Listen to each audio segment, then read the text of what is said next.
भी, स्थावर भी, जड़ जंगम चेतन सारे चीजों को बनाए और सबका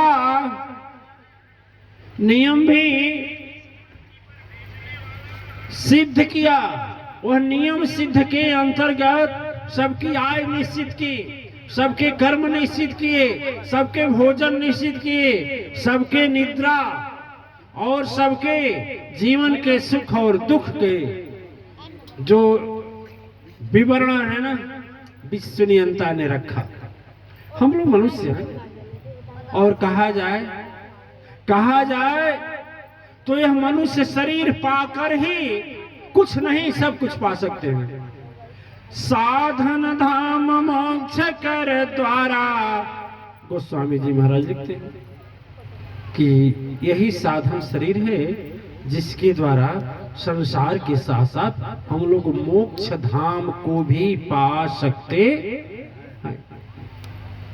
अजेन पाई परलोक समारा, इसको पाने के बाद भी जो व्यक्ति अपना परलोक नहीं संवार पाया तो हमारे समझ में यह जीवन के जुआ को हार गया।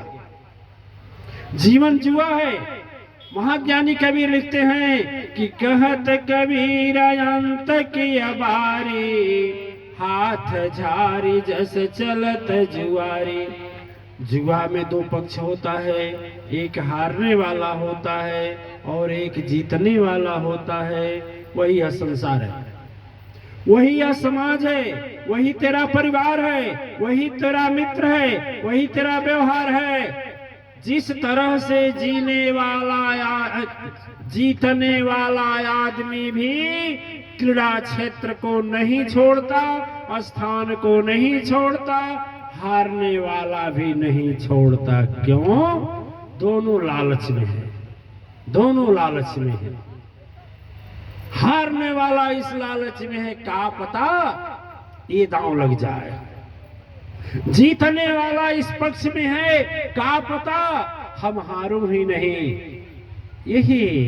यही जीवन की खेल है दिव्यात्माएं। और यही यदि समझ गया आदमी ना तो वही जीवन के नैया को पार लगा सकता है। और जो नहीं समझा तो सब कुछ करते हुए भी उसकी जीवन नैया पार नहीं लगे। मैं बताया कि वृक्ष परोपकार के लिए फलता है, गाय गौ माता दूध दूसरे के लिए देती हैं, नदी पानी दूसरे के लिए देती हैं। किसी महाराज ने, किसी कवि ने लिखा है कि वृक्ष बहु नहीं फल भखे, नदी न संचय नीर। ठीक है, परमार्थ वश कारणे साधु न धरा शरीर। ये साधु का मतलब आप लोग कुछ गलत निकालते हैं, मेरे समझ से गलत निकालते हैं। साधु का मतलब ये नहीं है कि जो लाल पीला कपड़ा पहन लिया। साधु का मतलब ये नहीं है जो बहुत बड़ा दाढ़ी और बाल बढ़ा लिया।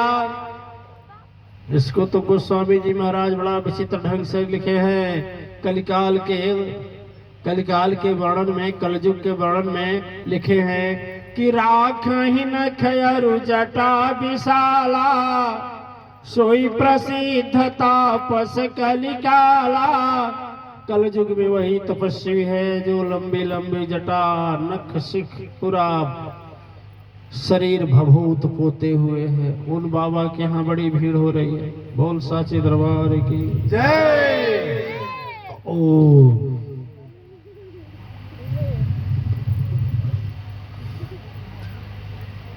कि तुम्हारे एहसान नहीं रहेगा, एहसान इन्हीं लोगों करेगा।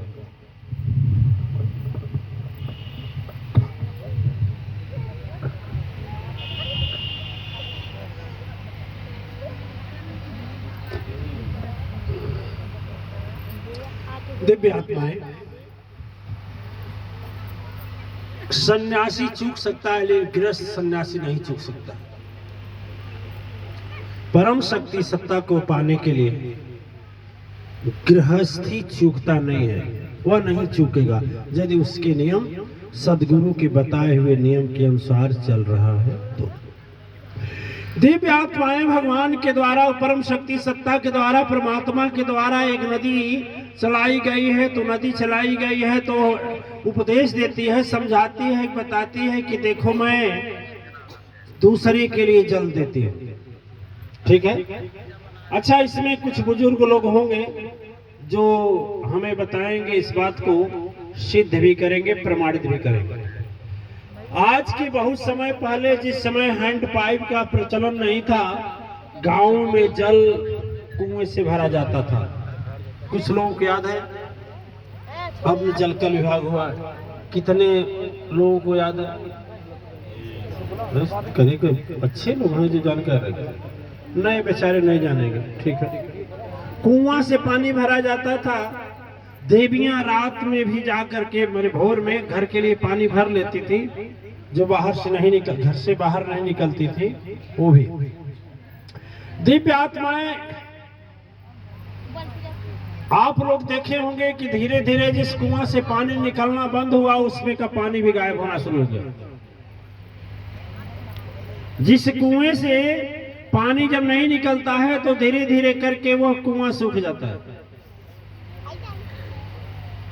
मतलब यह हम लोग है ना, जब तक कुआं दूसरे को पानी देता रहा तब तक नहीं सूखा। आज जिस दिन पानी देना बंद किया उस दिन सूख गया। जब जब हम लोग इस शरीर से धर्म और दान करते रहते हैं, तब तक यह शरीर हरा भरा रहता है, धन धान्य से परिपूर्ण रहता है। और जब ही हम दुख देना बंद करते हैं, तुरंत ही सूखना चालू। ठीक है। नदी के पानी को रोक दिया जाए तो दूषित हो जाएगा। कहीं पानी रोक कर देख लीजिए, दूषित हो जाएगा, उसमें कीड़े पड़ जाएंगे। और जो पानी बहता रहता है तो वह क्या रहता है? निर्मल और स्वच्छ रहता है। उसी तरह से धन को रोक दो।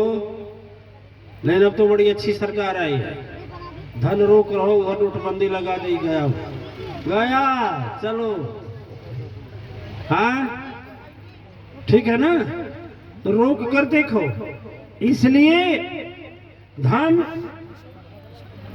धर्म में खर्च हो पाप के बजाय, तो उससे सुख और शांति दोनों मिलेगा कि नहीं? कल या आज याद नहीं आ रहा, मैं एक पुस्तक पढ़ रहा था, बड़ी अच्छी पुस्तक थी। मुझे बड़ा अच्छा एक चीज उसमें लिखा मिला। ध्यान दीजिएगा, ध्यान से सुनिएगा। ध्यान से सुनेंगे तो आपको भी अच्छा लगेगा, क्योंकि बड़ी मोटी पुस्तक पढ़ा, उसमें क्या सारा पढ़ने के बाद हमको ही अच्छा लगा।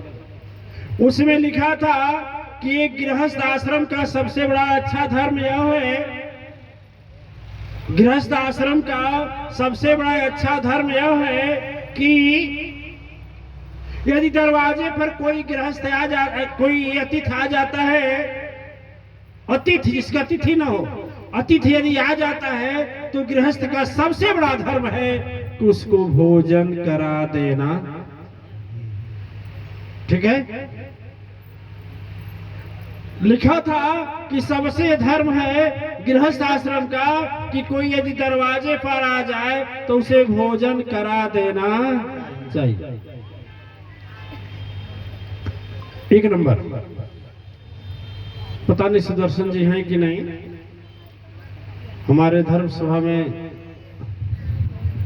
सुदर्शन जी महाराज हैं कि नहीं बता सकते हैं। बता रहे थे कि ही एक महाराज जी कोई आए थे प्रवचन करने, प्रवचन की, उन्हें कोई पूछा तक नहीं, लास्ट में ले गए अपने यहाँ, उनको भोजन कराया और अपने यहाँ स्थान दिए।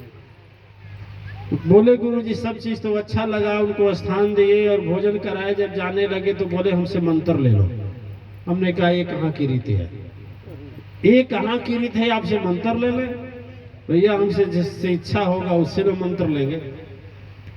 तो ये गृहस्थ आश्रम के लोग नहीं चूकते हैं, सन्यास वाले चूक सकते हैं। तो उसमें जैसे उनका हृदय कहा और ले जाकर घर में भोजन कराए, वो तो कहीं से ले कर गए, वैसे गृहस्थ आश्रम का धर्म होता है कि दरवाजे पर कोई अतिथि आ जाए तो उसको भोजन करावे।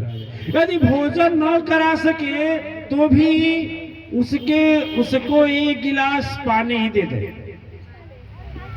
ठीक है, पानी दे।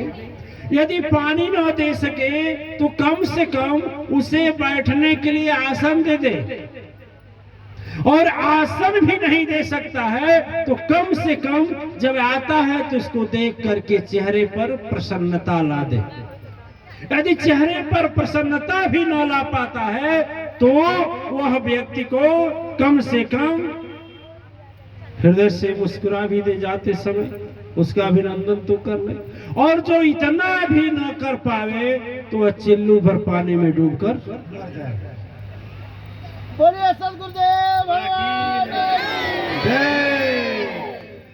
दिव्य आत्माएं, बड़ी विचित्र बात है। और मैं यह कहता हूँ, गोस्वामी जी महाराज की एक चौपाई याद आ गई कि बिना दिए नहीं देत गुसाई, बही बही मरही व्याध की नाई। जो देओगे प्यारे सुन लो, वही तो तुझको पाना है। देने वाला दिया है तुझका, उसी से दाता बन जाना है। लोभी लंपट कंजूस कभी जीवन में चैन न पाते हैं। पूर्ण कमाई जीवन भर वैसे वही लुटाते हैं। कहा जाता है कि धन जो दान में दे देते हैं उसी के हम मालिक होते हैं, और जो धन हम दान में नहीं दिए वह आपका है। आजकल का जमाना तो है ना, बहू इंतजार करेगी कि ससुर जी बाद में मरे, हो सकता है मरने में लेट हो, इससे पहले सिग्नेचर है अंगूठा ले लो तो क्या हर्ज है।